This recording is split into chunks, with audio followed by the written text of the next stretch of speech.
Yo en realidad soy experto en la sábana santa. De hecho, mi tesis doctoral la he escrito sobre ese tema. Y muchísima gente me decía, bueno, pero ¿y cuándo vas a hacer algo sobre la Virgen? Así que por eso estoy aquí con la tilma del indio Juan Diego.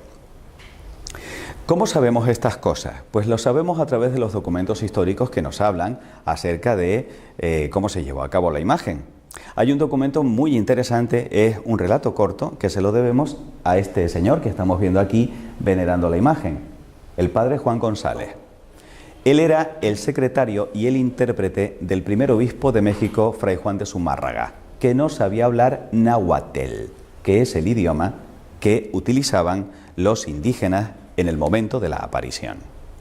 Sin embargo, hay un texto muchísimo más importante que además se ha convertido en uno de los elementos clave de la literatura mexicana, el Nicán Mopohuá. Ese texto se lo debemos a Antonio Valeriano, que era un indígena increíblemente culto. No solamente sabía hablar perfectamente castellano, sino que también hablaba latín, se convirtió en gobernador durante muchísimo tiempo y hay documentos que hablan de la valía que tenía este hombre. Él además escuchó en muchas ocasiones de boca del propio Juan Diego el relato, Juan Diego es el vidente, que os voy a contar a continuación. Y concluyó la redacción del Nicán Mopohuá en el año 1548, que fue el momento en el cual fallecieron Fray Juan de Zumárraga y el indio Juan Diego, el vidente de esta aparición. De hecho, quiero que os fijéis que en la parte superior de la primera página de este texto dice justamente esas dos palabras, Nicán Mopohuá, que en náhuatl significa aquí te cuento o aquí se cuenta. ¿Y qué es lo que se cuenta? Bueno, pues para poder contaros la historia de la aparición de la Virgen de Guadalupe nos vamos a ir de Barcelona a México y vamos a trasladarnos también en el tiempo, al 9 de diciembre del año 1531. Lógicamente, México como tal no existía. México es un estado moderno. En aquel momento se llamaba Tenochtitlán. Y resulta que el gran protagonista de esta historia es Cuauhtlatohuac. ¿Cómo se llama? Vale, otra vez, Cuauhtlatohuac. Precioso nombre. Ya saben que si quieren bautizar a un niño le ponen Cuauhtlatohuac. Tlato para los amigos. Pues bien, Cuauhtlatohuac quiere decir el que habla como águila. Era un indígena mexica, o sea, mesoamericano, que había nacido en el año 1474. Se había convertido y había sido bautizado con el nombre de Juan Diego. Juan Diego tenía 57 años en el momento de la aparición. Esto es un dato muy significativo porque a medida en que vaya avanzando la conferencia vamos a ir comprendiendo cómo es la mentalidad y sobre todo la cosmogonía y la religión de los aztecas, porque si no, no se va a entender qué mensaje trajo la Virgen a través de esta aparición. Por lo tanto, quedémonos con esto. Cuauhtlatohuac es el que habla como águila, ya veremos qué significado tiene eso para el indígena, y que tuvo la aparición cuando ya era un anciano, con 57 años. En aquel momento era ya bastante viejito. ¿Y qué es lo que nos cuenta el Nicán Mopohuá? Pues que el indio Juan Diego iba desde su lugar de residencia hasta Tlatelolco, que era donde se encontraban los misioneros para poder recibir la instrucción religiosa, en la mañana del 9 de diciembre de 1531. Al pasar por el cerrito Tepeyac, una montañita de 40 metros de altura, él se sintió atraído por el canto de unos bellísimos pájaros y notó que algo extraño y maravilloso estaba sucediendo y fue testigo de la aparición de una bellísima doncella a la que él llamó Nuestra Madrecita. Y aquí tenemos el momento de la aparición. Vio a una joven de delicadísima belleza que se dirigió a él con unas palabras extraordinariamente cariñosas. Palabras que están reproducidas de forma prácticamente textual en el Nicán Mopohuá. ¿Por qué? Porque los indígenas tenían muy buena memoria y eran capaces de recordar textos enteros o palabras enteras. ¿Qué le dice la Virgen al indio Juan Diego? Fijaros cómo los llaman. Juan Sin. Este sufijo sin es como una especie de diminutivo. Viene a ser algo así como Juanito. que además también se puede traducir en el lenguaje de los aztecas como digno Juan.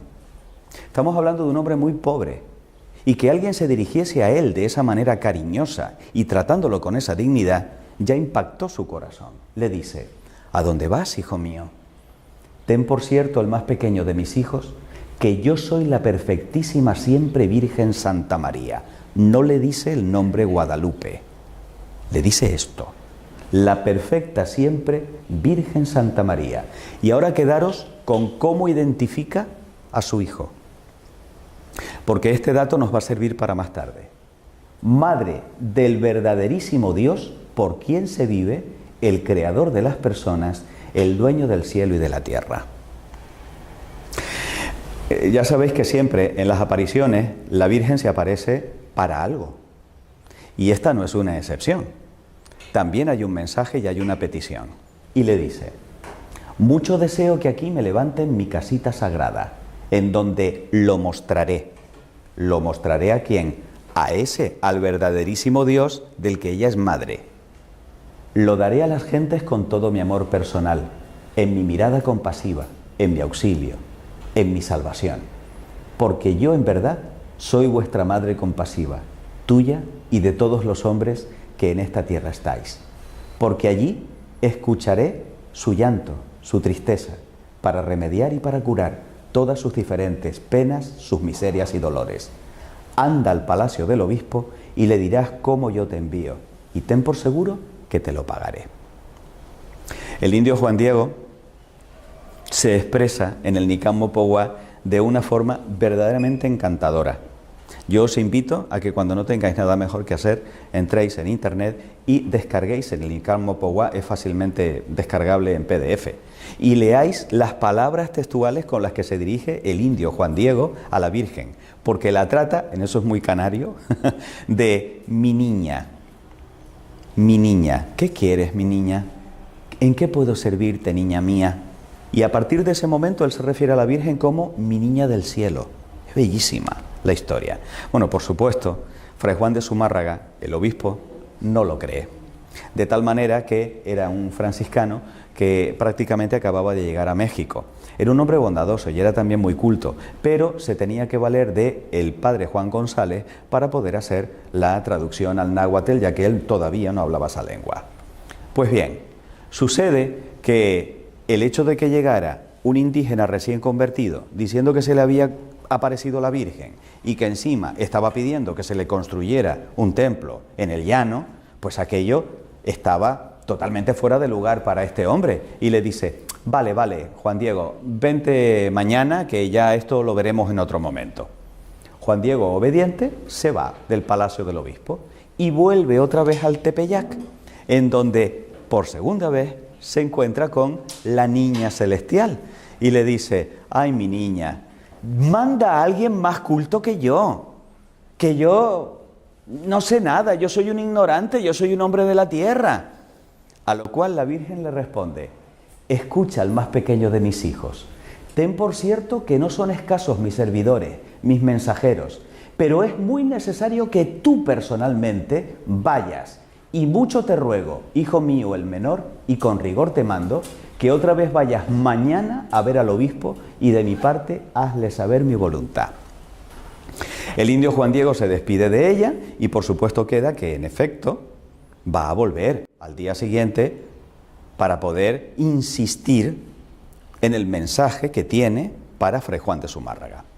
En esa segunda entrevista con el obispo tampoco le cree, y entonces Fray Juan de Zumárraga, ya, como decimos en Tenerife, un poco mosqueado, le dice: bueno, dile a tu niña que te dé una señal para que así yo pueda creerla. Juan Diego no ve nada raro en esa petición, todo lo contrario, se pone muy contento porque dice: ay, qué bien, porque seguramente mi niña me va a dar la señal que me está pidiendo el obispo. Sin embargo, Fray Juan de Zumárraga ordena a dos sirvientes que sigan a Juan Diego, a ver qué hace, a dónde va, y si de verdad es cierta la historia. Juan Diego era un hombre que se conocía perfectamente a aquellos andurriales, y aunque él no sabemos si sabía que le estaban siguiendo, iba de una forma muy rápida y a pesar de ser un viejito, cogió camino y como que despistó a los sirvientes. Los sirvientes se cogieron un rebote y se lo tomaron muy mal. Y entonces volvieron otra vez a Fray Juan de Zumárraga y le empezaron a decir, mira, olvídate porque este es un cuentista. Esto lo que te está contando son mentiras, no le hagas caso, vete a saber qué es lo que quiere, etcétera, etcétera. Y empezaron a malmeter de Juan Diego con el obispo Fray Juan de Zumárraga. Pues bien, una tercera aparición en la cual le dice, mi niña del cielo, el obispo me pide una señal. Dame algo para que yo le pueda demostrar que en efecto estás aquí ante mí. Y entonces le dice la Virgen, bien está, hijo mío. A mí esto siempre me ha llamado la atención, ¿eh? La Virgen se somete a la voluntad del obispo. Ojo con esto. A mí me parece de una enorme trascendencia. La Virgen es fiel al proyecto de su hijo y no debemos olvidar de que la Iglesia es jerárquica. Y por tanto, si ella se somete a lo que es el mandato del obispo, ¿por qué no lo vamos también a hacer nosotros? Aunque el obispo no nos caiga bien o no comprendamos aquellas cosas que nos está pidiendo en un determinado momento. Pues dice, volverás aquí mañana para que le lleves al obispo la señal que te ha pedido. Con esto te creerá, y acerca de esto ya no dudará, ni de ti sospechará. Y sábete, hijo mío, que yo te pagaré tu cuidado y el trabajo y cansancio que por mí has emprendido. Palabras llenas de dulzura que llevan al éxtasis al indio Juan Diego. Sin embargo, ya sabéis que cuando el Señor nos manda una misión, el diablo siempre se pone a alborotar, lo cual es una gran señal, porque quiere decir que las cosas están conforme al Evangelio y que eso que el Señor nos ha mandado le va a hacer daño. ¿Y de qué manera intenta desbaratar los planes de la Virgen? Veréis, Juan Diego vivía con Juan Bernardino, que era incluso más viejito que él, era su tío. Le había recogido en su casa y Juan Diego cuidaba de él. Ellos se dedicaban al pastoreo, a la recolección, eran agricultores. Le tenía un gran cariño, en realidad lo trataba como si fuera como un padre. Pues bien, en la mañana del 12 de diciembre, el pobre Juan Bernardino se levanta muy malito, pero tan malito que le dice, hijo mío, yo creo que de hoy no paso y no me gustaría morir sin estar confesado. Anda, hijo, ve a buscar un cura. Él también estaba bautizado, ¿eh? Y era un hombre enormemente creyente. Entonces el pobre Juan Diego se encuentra con una dicotomía, una decisión que tomar. ¿Voy a donde está la niña del cielo o voy a cumplir con esta última voluntad de mi pobre tío antes de que se muera? ¿Sabéis lo que decide? Coger por otro camino. Dice, bueno, voy a conseguir al cura y luego ya vendré, que seguramente la niña me esperará. Sorpresa. La Virgen se hace la encontradiza y se le aparece en medio del camino y le dice, pero ¿a dónde vas, Juanito? ¿A dónde vas por aquí? Respuesta de Juan Diego, le dice, ¿cómo amaneciste hoy, niña mía? Porque se vio sorprendido por la Virgen y entonces por donde no estaba previsto que se fuera. Y le dice, ¿cómo tienes hoy tu cuerpecito? ¿Te duele algo? ¿Puedo hacer algo por ti? Es encantador el diálogo entre Juan Diego y la Virgen, ¿no? Y entonces le cuenta lo que sucede. Mi tío está muy enfermo, está a punto de morir.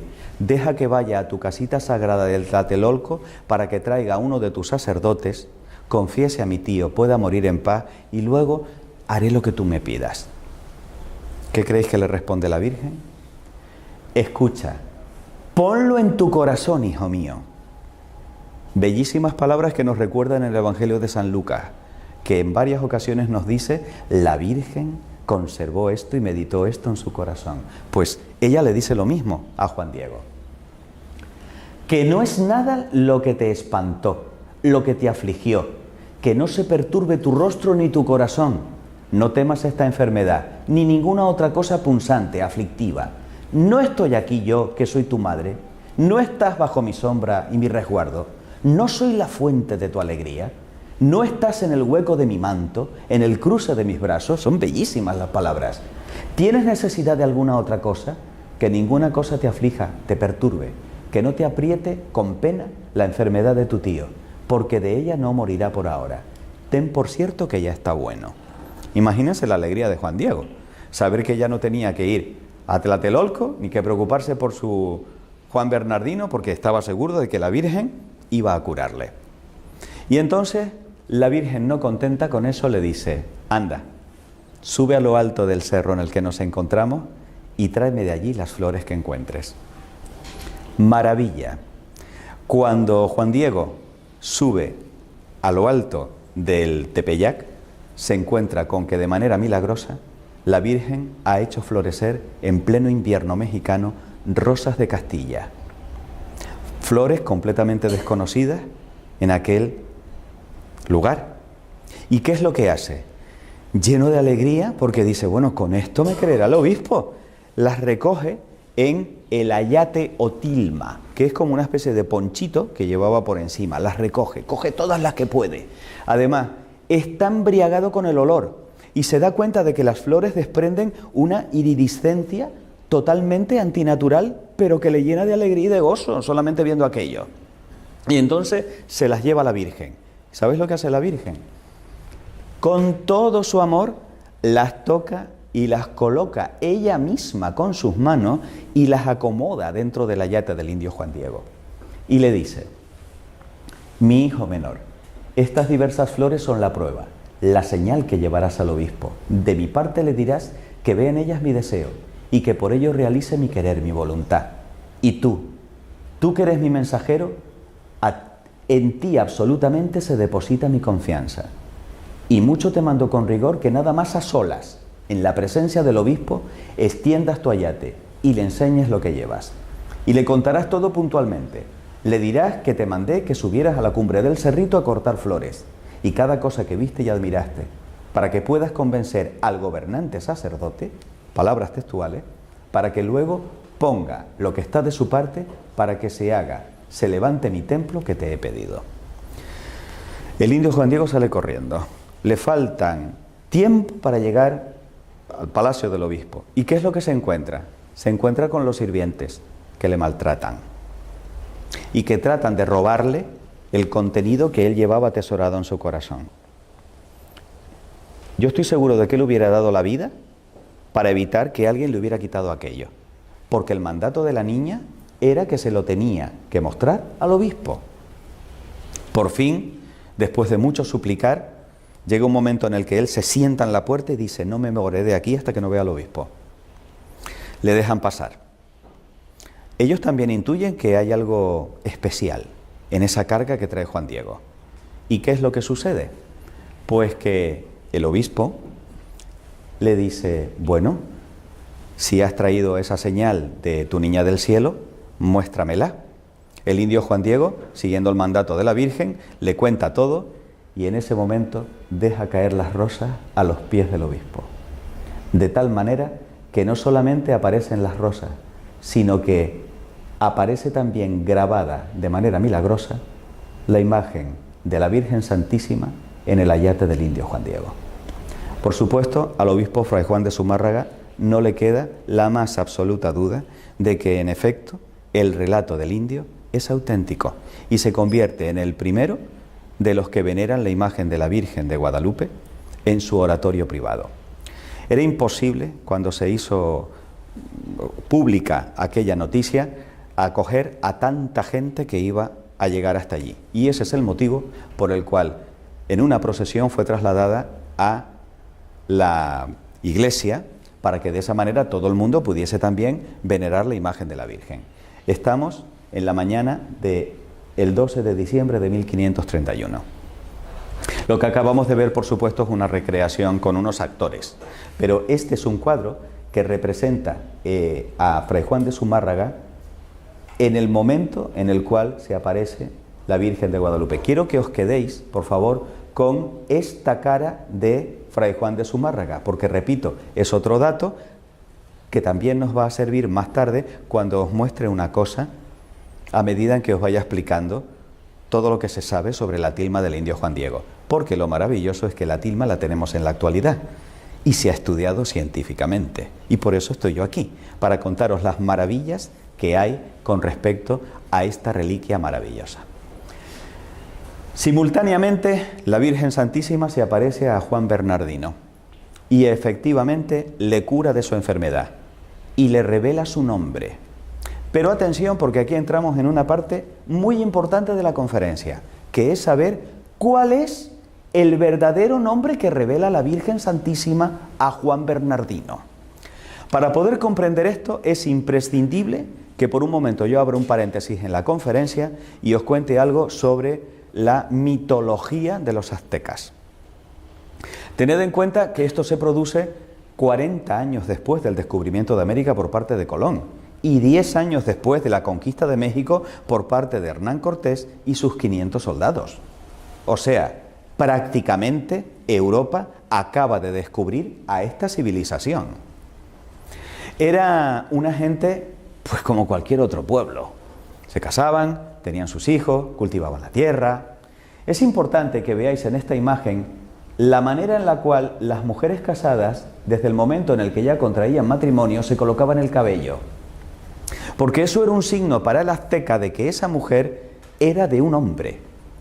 Al igual que nosotros hoy llevamos el anillo de casado o de casada, que es un signo de que efectivamente ha habido una consagración matrimonial, pues esa es la manera, el signo que tenían las aztecas de diferenciarse de las que estaban solteras todavía. Es decir, cuando un hombre veía a una mujer desconocida en la calle, si llevaba el cabello recogido así, ya sabía que era una mujer casada, no hacía falta que le dijera nada más. Los aztecas dominaban a las 300 tribus que en aquel momento estaban en esa zona, de tal manera que asombró a los castellanos la extraordinaria arquitectura, las infraestructuras que ellos habían construido. En ese punto eran increíblemente avanzados y también lo eran en la observación del cosmos. Eran unos astrónomos extraordinarios, porque en ello les iba la supervivencia. Es decir, ellos adoraban a los astros del cielo, pero porque pensaban que eran quienes les daban la vida y tenían que estar pendientes de los solsticios, de las estaciones, de los eclipses, etcétera, etcétera, porque veían signos también en las estrellas, en los cuerpos celestes. En eso eran extraordinarios. Sin embargo, hay un punto realmente terrible en la cultura de los aztecas en este momento, y era su religión, porque desafortunadamente era una religión sangrienta. Aquí tenéis al espantoso Huitzilopochtli. Huitzilopochtli era el dios de la guerra, que como podéis comprobar era caníbal. Es más, ellos estaban convencidos de que para que volviera a salir el sol al día siguiente había que alimentar a Huitzilopochtli para que se comiera las entrañas de las víctimas en vez de comerse al sol. Es decir, para ellos era un ritual sagrado el llevar a cabo los sacrificios humanos horribles que sobrecogieron a Hernán Cortés y a los soldados cuando descubrieron todo esto. Es más, en un determinado templo había un ídolo en honor a Huitzilopochtli con la boca abierta y cuentan los cronistas que se escuchaba una voz demoníaca a través de aquel ídolo que pedía víctimas y que tenía una sed de sangre insaciable. De tal manera que en la crónica de Hernán Cortés y sus 500 soldados en 1519 se dice que el propio Hernán Cortés con un martillo destruyó aquel ídolo horrorizado con lo que estaba viendo. Pero tengan en cuenta que cuando ellos iban a la guerra no mataban, cosechaban, capturaban a las pobres víctimas y luego esas eran las que servían de sacrificio para Huitzilopochtli y compañía. De tal forma que la ofrenda de sangre garantizaba la pervivencia del mundo. Era tal el sangrerío que se vivía allí que vivían aterrados, porque en cualquier momento el cuchillo de pedernal podía caer sobre ellos o sobre sus hijos. Fijaros que Andrés de Tapia y Gonzalo de Umbría contaron 136.000 cadaveras humanas en uno solo de aquellos templos. Y se calcula que eran 100.000 víctimas cada año ofrecidas a Huitzilopochtli. Pero si os aterra Huitzilopochtli, agarraos ahora con la madre de Huitzilopochtli. Porque es esta abominación que tenéis aquí, Coatlicue. 2 serpientes que le salían de la cabeza, otras tantas de las manos, las garras que le salían de los pies. Coatlicue es la que tiene la falda de la serpiente, absolutamente satánica. Es más, sacrificaban a las madres embarazadas, les sacaban los fetitos, desecaban las cabezas cortadas de los fetitos y con los cráneos adornaban a la Coatlicue, le ponían los collarcitos a la Coatlicue. ¿Sabéis dónde tenía el templo Coatlicue? En el monte Tepeyac, justamente donde escoge la Virgen aparecerse. ¿Y sabéis cuál es el nombre que le revela la Virgen Santísima a Juan Bernardino? Ella es la Virgen Tecuatlazupe, la que aplasta a la serpiente. Yo no sé a ti, a mí esto me parece de una belleza indescriptible y de una sutileza de la Virgen alucinante. ¿Qué es lo que pasa? Que cuando le comunica el nombre Tecuatlazupe a los castellanos, ellos que todavía no entendían bien el náhuatl, ¿qué es lo que entienden? Tecuatlazupe de Guadalupe, la nuestra, la castellana, la que tenemos en Cáceres, pero ya me dirás tú qué tiene que ver la Virgen de Guadalupe con la que se conserva en Cáceres. Absolutamente nada. Es decir, la Virgen de Guadalupe es una errónea comprensión del nombre extraordinariamente significativo que revela la Virgen, porque es la que aplasta a la Coatlicue, a la serpiente sanguinaria madre de Huitzilopochtli. Pues bien, ¿cómo continúa la historia? Aquí llega el momento en que os tengo que hablar de Ometeotl. ¿De quién? Ometeotl, vale. Pues resulta que Ometeotl, dentro de el panteón de dioses aztecas, era un dios raro, porque a diferencia de Huitzilopochtli, que era el dios de la guerra, y el dios sanguinario, y el dios caníbal, este era el inventor de sí mismo, y era el dios de la vida, y era el dios de la alegría, y era el dios de la naturaleza, el que hacía brotar las plantas, y era el dios que mantenía la unidad entre todos. Era un dios extraño, y además era un dios que no tenía forma antropomórfica, sino que se representaba con esta especie de espiral, y en medio había una flor llamada Nahuioyin, que a partir de ese momento comienza a ser el símbolo de ese dios de la vida y de ese dios universal y cósmico que mantiene a todos unidos. Ometeotl. ¿Sabéis cómo conocían a Ometeotl? A ver si os suena algo. El creador de las personas, el dueño del cielo y de la tierra, el verdaderísimo Dios por quien se vive. ¡Ay, qué casualidad! Resulta que la Virgen se identifica a sí misma como la madre de este. Fijaros cómo es un mensaje para los aztecas. Es un mensaje para los indígenas, que ellos comprendieron perfectamente. Pero no queda ahí todo. Vamos a estudiar con calma los símbolos que podemos encontrar en la Virgen de Guadalupe. Señoras, señores, esta es la tilma del indio Juan Diego, tal y como se conserva en la actualidad en la Basílica de México Capital. Como pueden comprobar, es de una indescriptible belleza.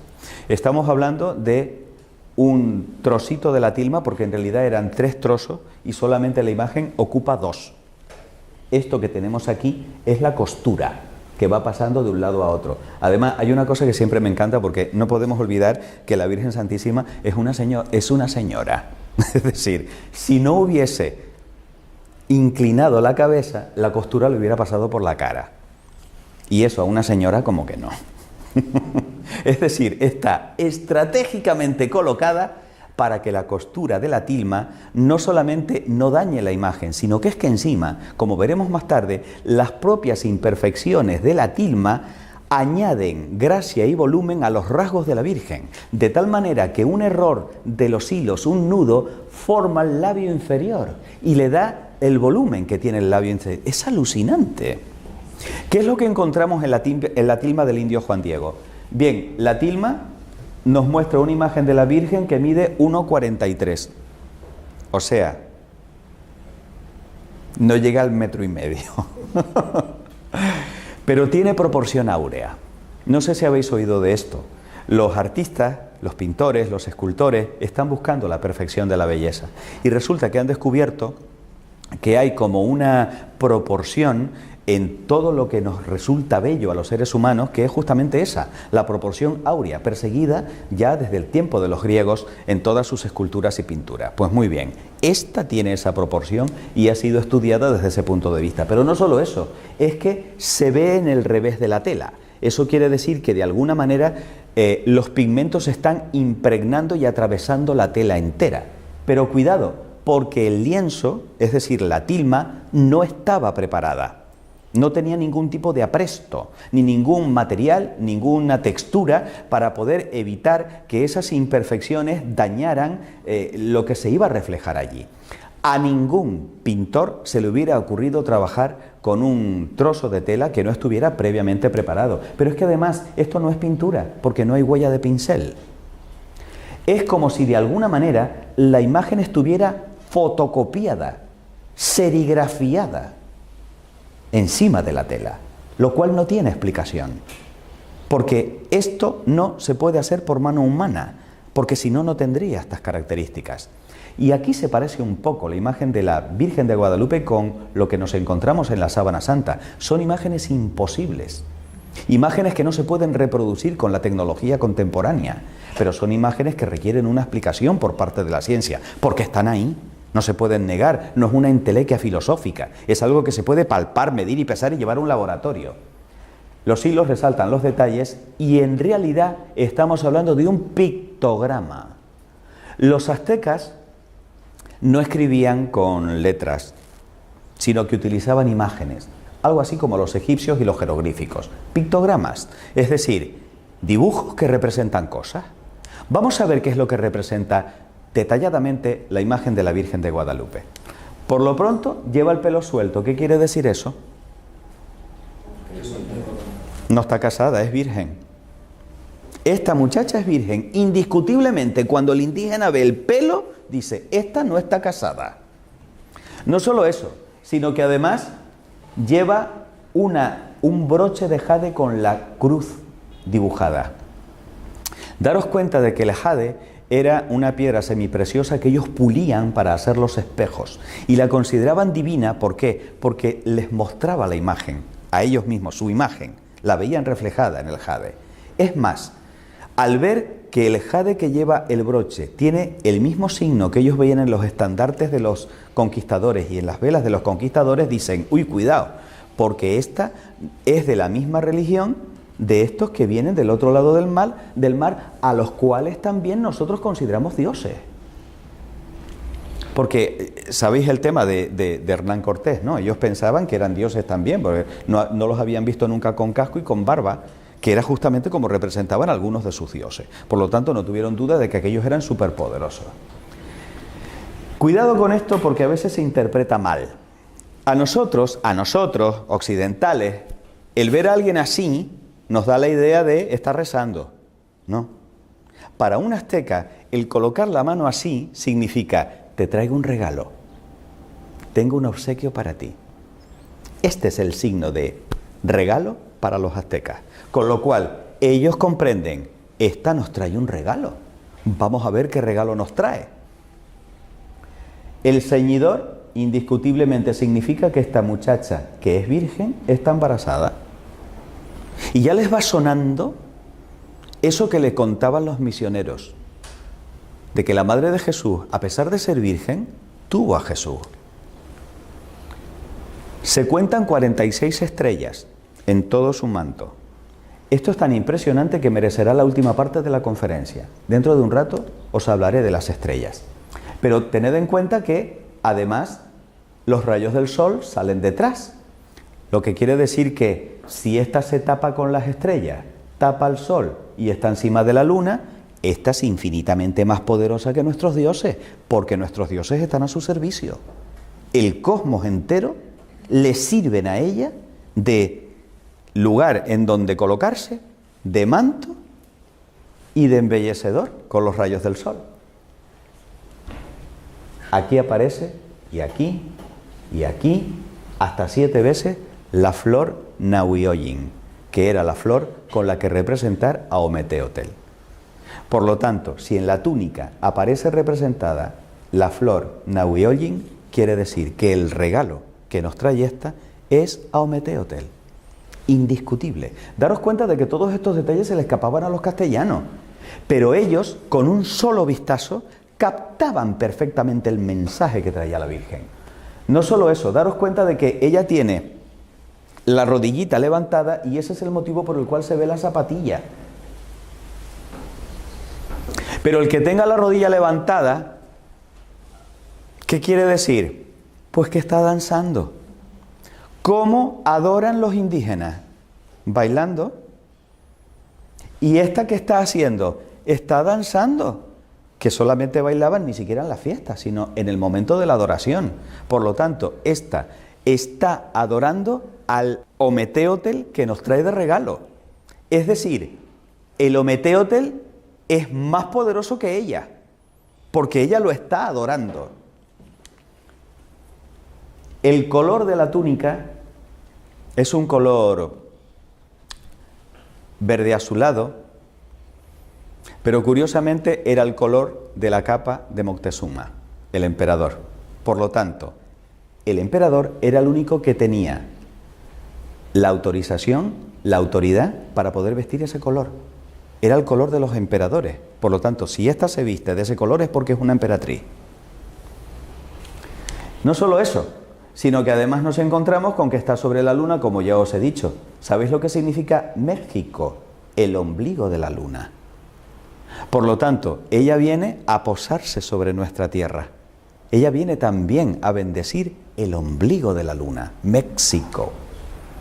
Y por último, el angelito. Quiero que os fijéis que el angelito tiene cara de anciano y que además va vestido con la camisa que llevaban los convertidos, los indígenas convertidos. Pero no tiene alas de angelito, tiene alas de águila. Que habla como águila. Es Juan Diego. Es decir, nos está trayendo a la Virgen. Y fijaros que con una mano coge el cielo, representado en la túnica, en el manto, y con otro coge la tierra, que es la túnica. Él une el cielo y la tierra a través de la Virgen Tecuatlazupe. Bellísimo. Bueno, pues una vez analizados los símbolos de la Virgen de Guadalupe, vamos a seguir profundizando en lo que es la teología aztecas. Tened en cuenta que para ellos había dos elementos absolutamente clave, que era el templo y las flores. ¿Por qué el templo? El templo tenía forma de montaña, pero esto es una constante en prácticamente todas las culturas. Las pirámides también tienen forma de montaña. ¿Por qué? Leed la Biblia. Incluso Jesús, todos los hombres de la Biblia suben y bajan de las montañas. Las montañas es el lugar privilegiado de encuentro con Dios. Claro, evidentemente, aquí vemos que es una montaña ensangrentada. Pero, ¿qué sienten ellos cuando descubren que los conquistadores ocupan sus templos? Que aquella civilización está herida de muerte y que o cambia o desaparece. Eso es lo que ellos interpretan cuando ven el templo profanado, entre comillas, por los conquistadores. Si no hay templo, no hay civilización, no hay cultura para ellos. Y con el tema de la flor sucede lo siguiente. La flor se representa con el corazón. Y nosotros utilizamos las flores pues como un gesto de cariño o como un adorno. Para ellos es muchísimo más, porque la flor es el símbolo de la verdad. De tal manera que cuando yo envío un mensaje a otro con una flor, quiere decir, ponle el cuño que esto es verdad. Si yo le voy a declarar la guerra a otra tribu, yo le mando flores, no os lo perdáis. O sea, es decir, mira, te voy a hacer la guerra, pero que no estoy bromeando, que te estoy mandando flores, que es verdad. Ese es el sentido que tiene de que de todos los símbolos habidos y por haber, la Virgen haya escogido flores para poder demostrarle a Fray Juan de Zumárraga que el mensaje era verdad. Que llevara flores un indígena quiere decir, no te estoy mintiendo, confía en mí, esto es cierto. ¿Veis qué bonito? Por eso la flor, y el símbolo más importante es la flor Nahuioyin, porque es la que les da la clave de que aquel es Ometeotl. Eso es interesante, que vayamos también sabiendo un poco acerca de qué es lo que sucede con los símbolos para los aztecas y que los vayamos comprendiendo. Aquí empiezan las cosas raras y maravillosas de la tilma. Si yo cojo la imagen de la Virgen de Guadalupe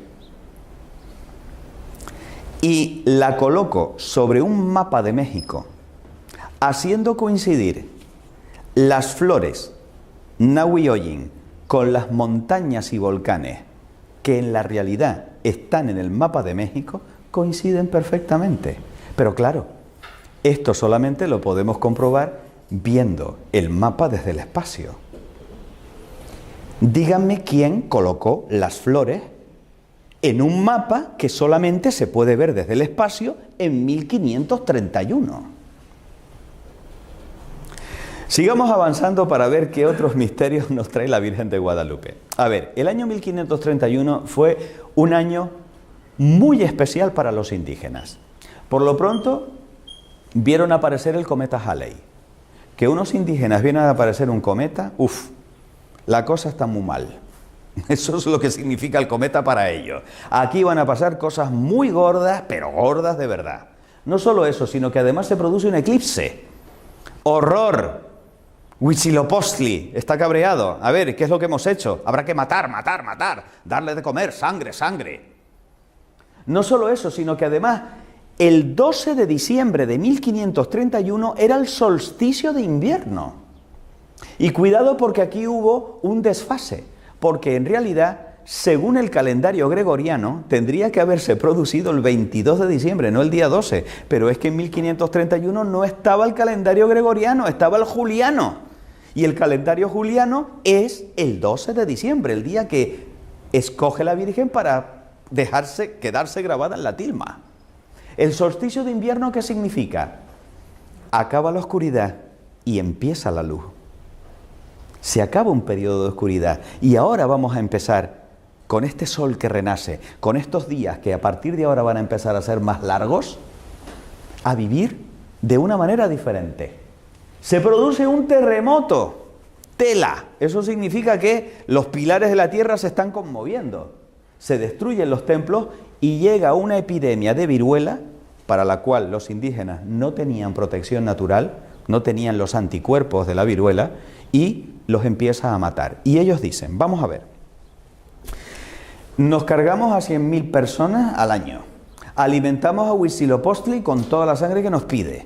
Y resulta que ahora que no tenemos templo, que ya no hacemos sacrificio, el sol sigue saliendo, después del eclipse vuelve otra vez a haber luz, una de dos, o nuestros dioses eran mentiras o nosotros no hemos hecho la adoración correcta.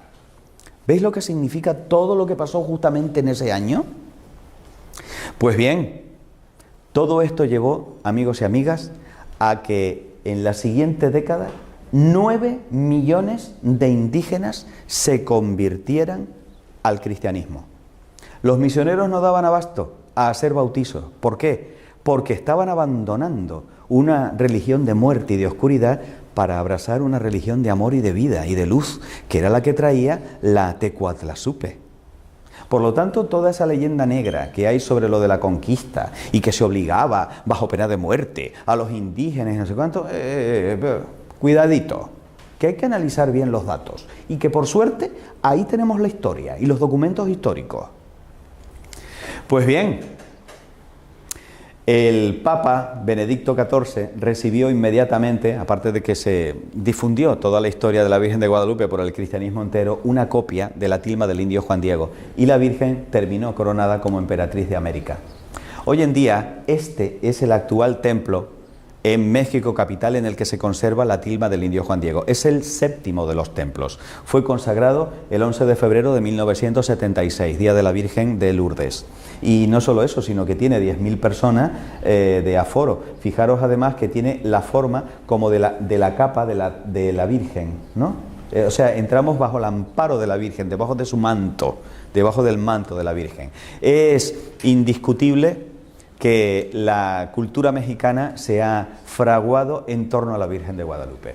La Virgen de Guadalupe es omnipresente en todo México, de tal manera que tengo una amiga mexicana que me dice algo que ya yo había oído en boca de otros mexicanos, y es: ay, es que Andrés, nosotros puede que no seamos católicos, pero todos seamos guadalupanos. Es decir, la Virgen de Guadalupe es el amor de los mexicanos. Y eso sí, a lo mejor le dan cachetadas a la iglesia, pero a la Virgen de Guadalupe no se la toque. La Virgen de Guadalupe es una cosa especial. Nuestro bien amado Papa Francisco le tiene una devoción muy especial a la Virgen de Guadalupe. ¿Pero por qué? Porque resulta que hay un dato del Papa Francisco que desafortunadamente, desde mi punto de vista, ha sido silenciado de manera sistemática por los medios de comunicación, y es que el Papa Francisco, ahí donde lo ves, es un científico, está licenciado en ciencias químicas. ¿A que esto no lo sabían todos? O sea, por primera vez en 21 siglos, un científico se sienta en el trono de San Pedro, lo cual yo creo que es maravilloso para la Iglesia, puesto que es un hombre capaz de distinguir los hechos de las opiniones. Es decir, él comprende la naturaleza extraordinaria de la imagen reflejada en la tilma, como veremos a continuación, que no tiene una explicación racional, y por tanto, él, cada vez que tiene oportunidad, habla de la Virgen de Guadalupe y, por supuesto, se encomienda a la Virgen de Guadalupe. ¿Cuál es el siguiente paso para seguir profundizando? Vamos a analizar la tilma, porque da la sensación de que la tilma es indestructible. ¿Por qué digo esto? Cuando hablamos de la tilma, fijaros en esta imagen, es como esa especie de mantita con la que se cubrían los indígenas antiguos. Está hecha de ixtle, que es un tipo de agave. Es un tejido muy burdo, muy vasto. Pues bien, la tilma mide 104 por 170 centímetros, pero los tejidos de esta planta, una vez manufacturados, que más han resistido, no han durado más de 20 años. Y les estoy hablando de un tejido que de manera absolutamente antinatural ha pervivido 480 años sin que haya una explicación de cómo es posible que no se pudra. Porque además, 116 años estuvo sin protección. ¿Sabes lo que significa eso? Tú pon una tela y pon nada más que un año debajo de la tela, 10 velas todos los días. A ver qué le pasa a la tela. Imagínate 116 años de velas, de rosarios pasados, de pañuelos, de medallas, de que si a alguno le dolía el cuello, se rozaba también con la tilma para que se le quitara, porque era la medicina, era el gran remedio para todo. 116 años, maravilla, repele el polvo, repele a los insectos, no hay ni un solo huevo de mosca, no hay la más mínima suciedad en la tilma. ¿Cómo es esto posible? No tiene explicación. Ya de por sí llama la atención, pero por si eso fuera poco, date cuenta de que el Tepeyac se encuentra junto al lago Texcoco, que es un lago con una salinidad tan potente que en 80 años termina deshaciendo el hierro. ¿Cómo es posible que no le haya afectado a la tilma? ¿Y qué pasa si a la tilma le echamos un bote de ácido? Pero es que eso sucedió en el año 1795, dejaron caer encima, quiero pensar que de manera accidental, y ahí tenemos el documento del accidente que lo confirma, un bote de ácido nítrico. Esta es la mancha. Hubiera sido suficiente como para destrozar todo el lienzo. Si alguna vez tienes un botito de ácido nítrico, no metas el dedo, por si acaso. ¿Y qué es lo que pasa con la mancha del ácido nítrico? Que a medida que va pasando el tiempo se va desapareciendo la mancha, no el tejido. ¿Cómo es esto posible? Por si eso fuera poco, el 14 de noviembre de 1991, este mequetrefe, Luciano Pérez Carpio, subió devoto con un ramito a depositarla bajo los pies de la imagen de la Virgen de Guadalupe, con un potente explosivo de dinamita que estalló, que reventó los cristales de toda la basílica, y que no solo eso, sino que hizo añicos los cristales de las casas de alrededor. Fijaros cómo quedó el Cristo de bronce que estaba también en el altar.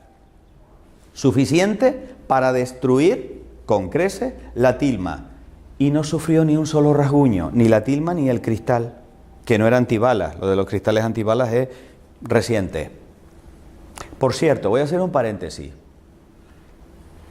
Yo solamente odio a un enemigo que crea que es real. ¿O no? Bien. Tanto odio en contra de la Virgen de Guadalupe, ¿por qué? Interesante reflexionar esto, ¿no? O sea, se arriesga a que lo pillen, a que lo masacren, a que lo metan en la cárcel, yo qué sé, con tal de poner un explosivo a los pies de una imagen en la que supuestamente no cree. Bueno, vamos a seguir profundizando. Esta es la tilma tal y como se encuentra en la actualidad, en el interior de la basílica. Como veis, es un lugar muy bonito para visitar. Pero vamos ahora a empezar a profundizar en la imagen, porque como te dije hace un ratito, se trata de una imagen que es imposible. Por lo pronto, le sacaron unas hebritas de color, con color, y se la mandaron a un químico para que las analizara. Pero no cualquier químico. No, vamos a buscar al mejor. A un premio Nobel de Química. No nos conformamos con menos. El doctor Richard Kuhn, premio Nobel en 1938. Deducción del premio Nobel de Química. Los pigmentos de la imagen no son ni de origen animal, ni de origen vegetal, ni de origen mineral, ni de origen sintético. O sea, no se conocen pigmentos como estos en la naturaleza de este planeta. Y confiesa el premio Nobel de Química: no soy capaz de determinar de dónde proceden los pigmentos. El premio Nobel de Química. Los doctores Philip Callahan, biofísico de la Universidad de Kansas, y Jody Smith, catedrático de Filosofía de la Ciencia de la Universidad de Miami, sometieron a la imagen a luz ultravioleta y a imagen infrarroja, y descubrieron que la imagen ha sido retocada. A ver, una cosa es añadir y otra es resaltar repintando. Lo que ha sucedido ha sido lo último.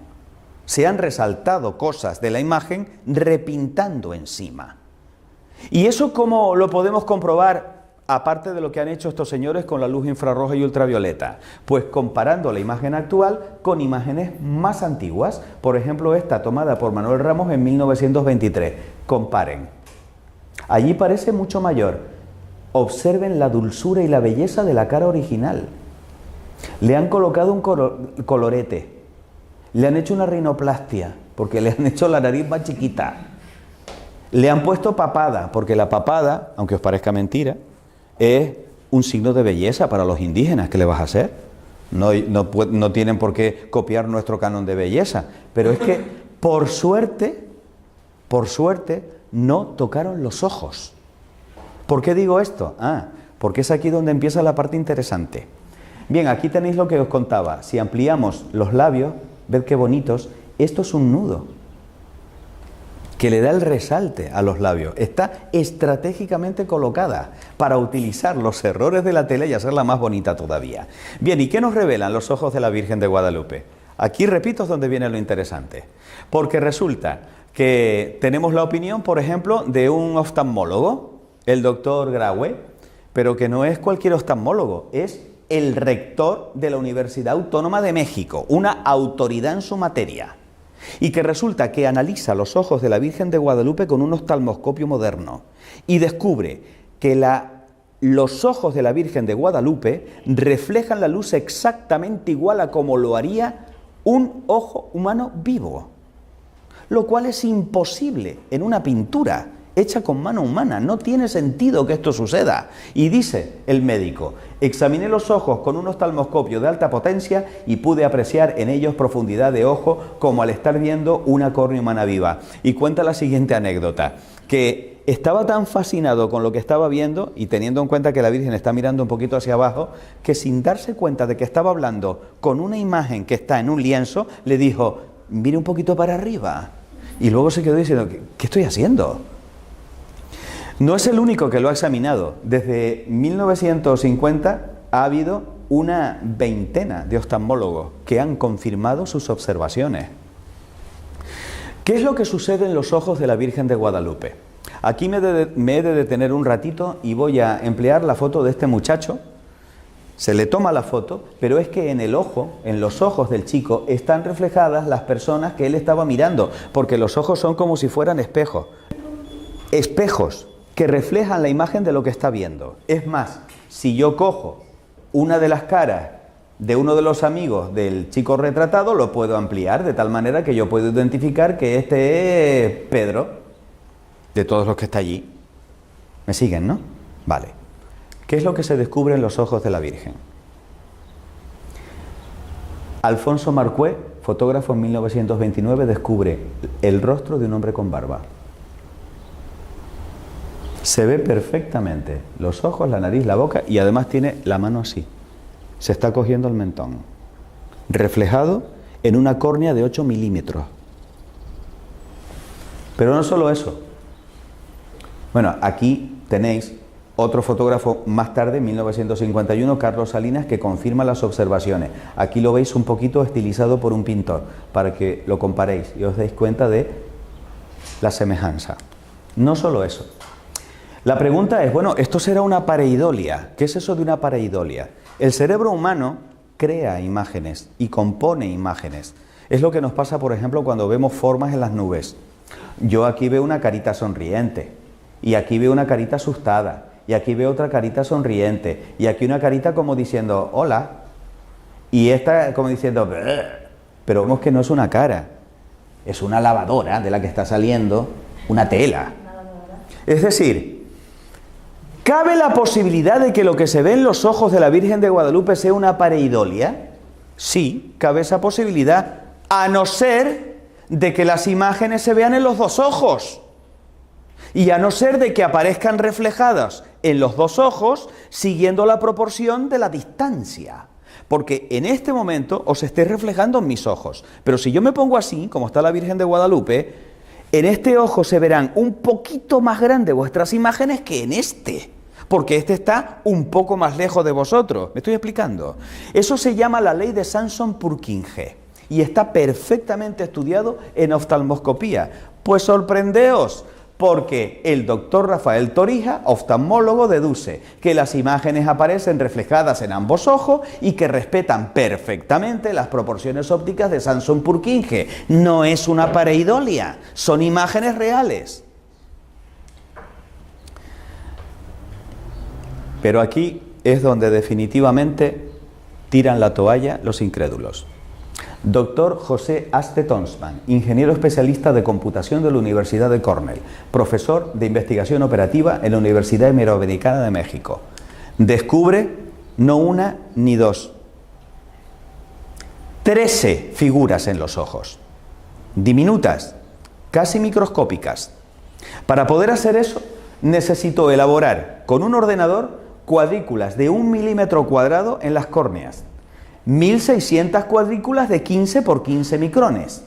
Usando un microdensitómetro de precisión, las amplió 2500 veces y capta 200 tonos de gris frente a los 30 tonos que es capaz de captar el ojo humano. 13 figuras en unos ojos de 8 milímetros.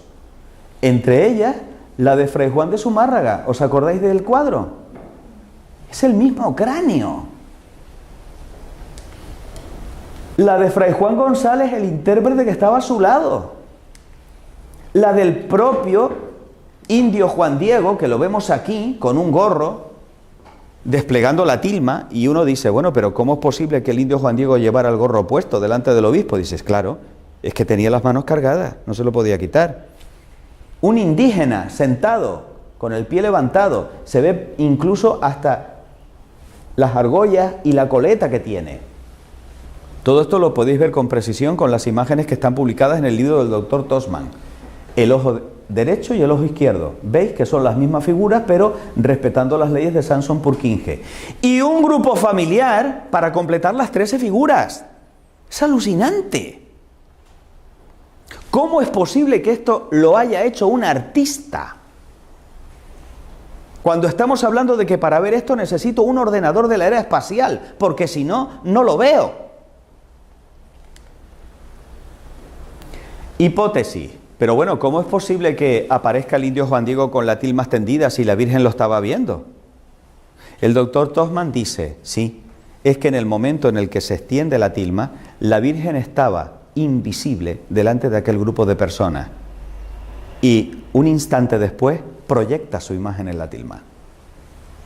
Y la proyecta reflejando lo que ella está viendo un momento antes. Esa es la hipótesis. Esta sería la situación que tendría la imagen dentro del grupo de personas que aparecen también reflejados en sus ojos. ¿Y qué pasa con las estrellas? Bueno, pues a mí particularmente, que durante 4 años trabajé en el Instituto de Astrofísica de Canarias, esto ha sido una de las cosas que más me han tocado el corazón. Las estrellas reflejan la posición exacta de las constelaciones del norte y del sur, visibles el 12 de diciembre de 1531, solsticio de invierno. No están puestas al azar, aunque parece que sí. Tienen un porqué y un para qué esas estrellas. Porque hay un mensaje para los indígenas, pero también hay un mensaje para nosotros, y lo hemos descubierto recientemente. Porque cuando yo hago coincidir las estrellas, no coinciden, a no ser que yo les dé la vuelta. Y si les doy la vuelta a las estrellas, resulta que con las estrellas que se ven yo puedo completar las constelaciones y colocar las estrellas que no se ven. Es decir, a la derecha está el hemisferio norte, a la izquierda está el hemisferio sur. ¿Y qué constelaciones se pueden ver? Pues como podéis ver aquí, esto es un estudio de los doctores Cantó y García de León, astrofísicos. Se pueden observar constelaciones como por ejemplo Ofiuco, en la zona de la capucha, Libra, ya bajando por el brazo, Escorpión, del cual solamente vemos unas cuantas estrellas, Lupus o lobo, que aparece en esta zona del costado, Sagitario, también aparece aquí, la Cruz del Sur se ve perfectamente en la parte inferior, Sirio, perdida en uno de los pliegues, el boyero en el otro lado, en su hombro derecho, la Osa Mayor aparece también representada, muy fácilmente identificable, la cabellera de Berenice, los lebreles. O sea, como veis, estamos hablando de algo que realmente sobrecoge. Pero estamos hablando además, cuidado, de una imagen, vamos a dar a la anterior, una imagen especial porque es una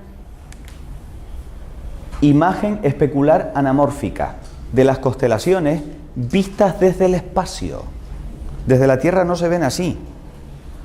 Una imagen especular porque refleja, como si fuera un espejo, y anamórfica, y se ve perfectamente en esta imagen, veis que aquí hay una cara de un hombre barbudo, ¿no? Reflejada en este vaso que es como si fuera un espejo, pero esto es lo que está reflejando.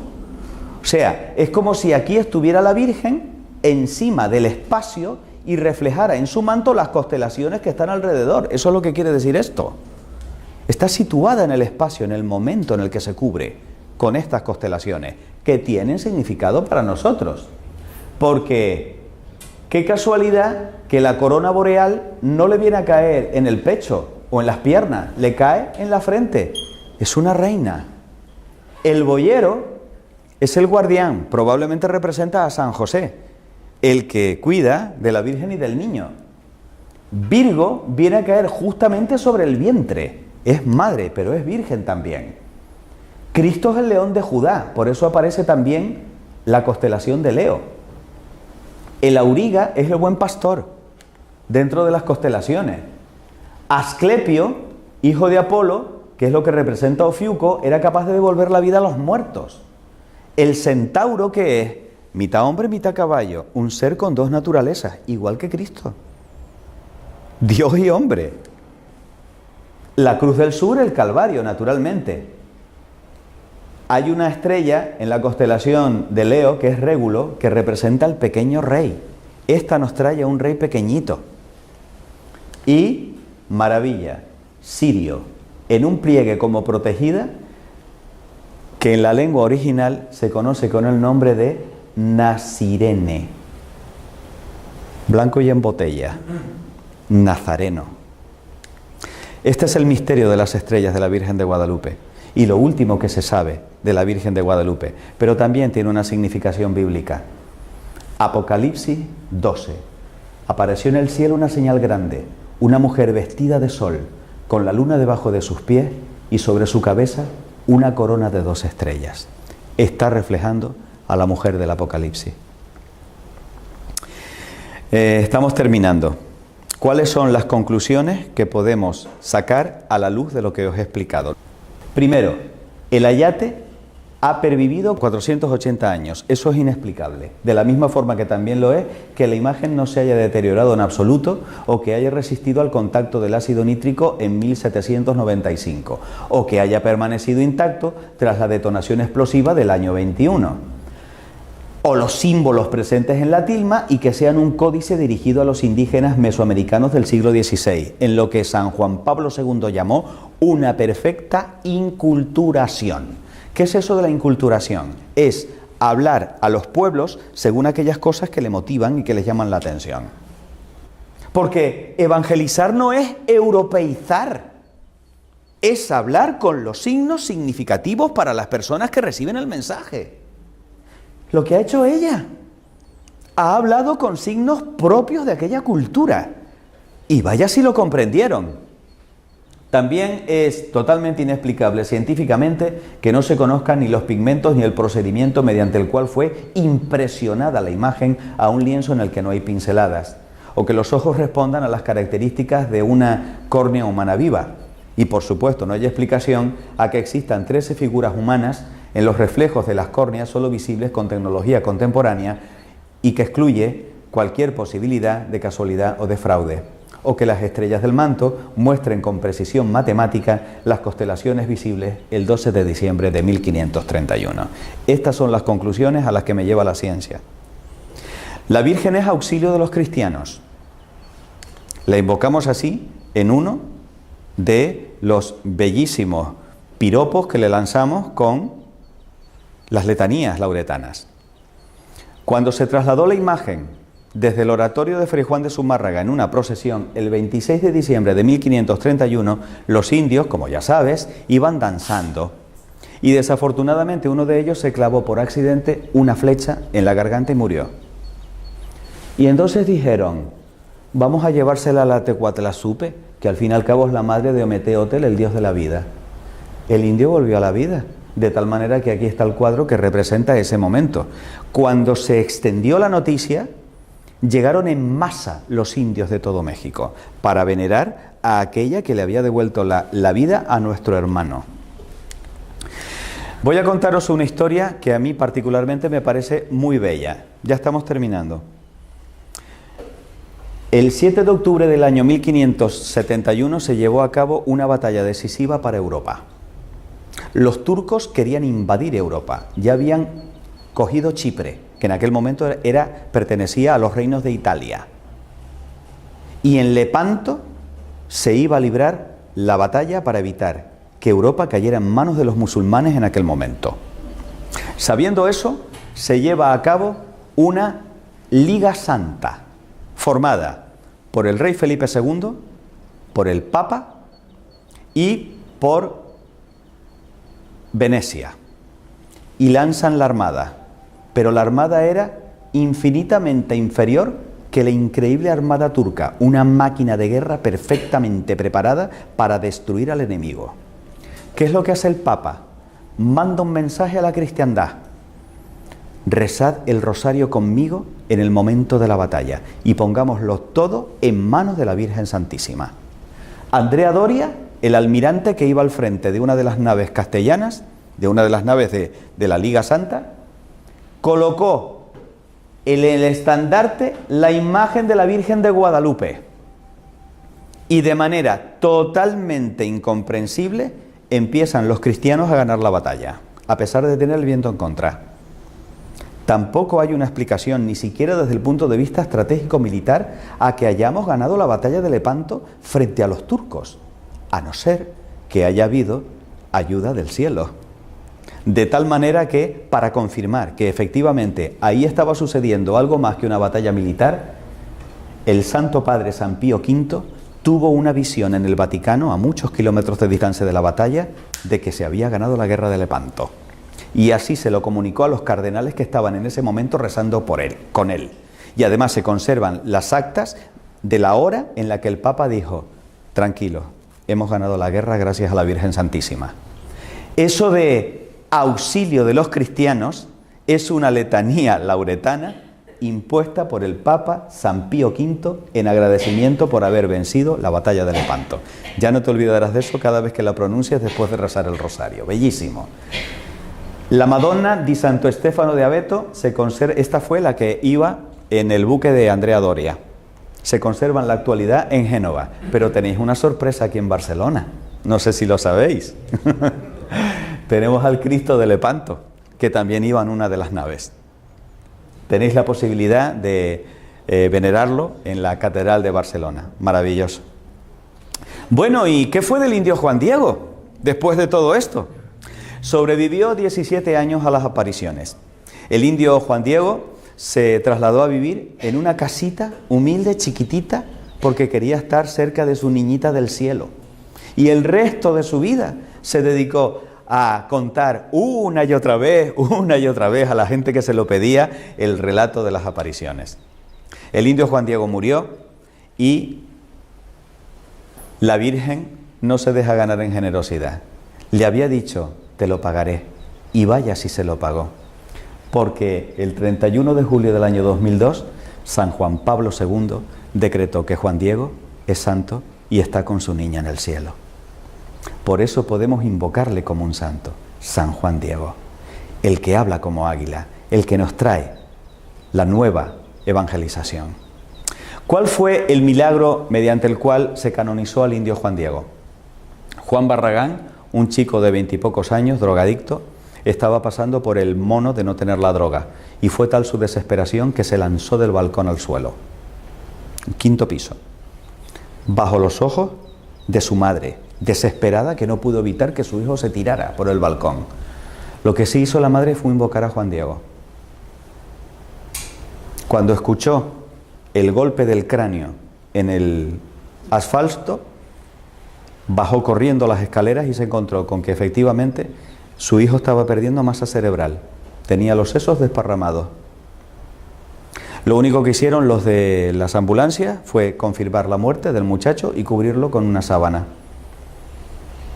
Y de repente, cuando lo iban a meter dentro de la ambulancia, el chico se levanta, hace así, se cierra al mismo el cráneo y dice: ¿qué me ha pasado, madre?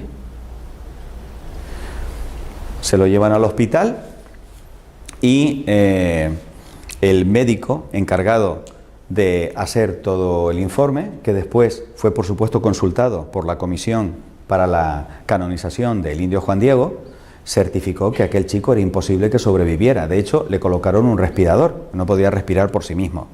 Reunió a la comisión ética del hospital y dijo: mira, vamos a desconectarlo porque está clínicamente muerto. Cuando volvieron a la habitación se encontraron que el chico estaba sentado y estaba pidiendo de comer. No me lo estoy inventando yo, están las actas, se puede leer. Por lo tanto, ahí tenéis el milagro de San Juan Diego. Como por suerte tenemos aquí a otro Cristo consagrado, que es mi bien amado padre Josep María Manresa, a quien le agradezco de todo corazón, al igual que a las chicas de Keeping Church, Carmen y Teresa, que ha tenido que marcharse, el que me hayan permitido venir desde mi isla tropical para traeros un trozo de pasión volcánica. Yo voy a dejar que sea él, por favor, el que ponga la cerecita encima de la tarta de esta conferencia. ¿Qué más decir, no? De esta conferencia tan bonita, tan hermosa, y sobre todo de la Virgen. A mí siempre me impresionan aquellas palabras, ¿no? De la Virgen: no estoy yo aquí, que soy tu madre, y esto es lo que nos tenemos que llevar en nuestro corazón, ¿no? La Virgen, nuestra madre del cielo, nos da a su Hijo y nos cuida siempre. A ella tenemos que acudir en toda ocasión, en todo momento, y ella nos protege, nos acompaña y nos bendice, y nos trae su regalo, su ofrenda, que es su Hijo. Por eso nos ponemos de pie. Le damos gracias. Primero le damos gracias también a don Andrés por esta magnífica exposición. Es un honor. Dios te salve María, llena eres de gracia, el Señor es contigo. Bendita tú eres entre todas las mujeres, y bendito es el fruto de tu vientre, Jesús. Santa María, Madre de Dios, ruega por nosotros pecadores, ahora y en la hora de nuestra muerte. Amén. Nuestra Señora de Guadalupe, Ruega por nosotros. Muchas gracias.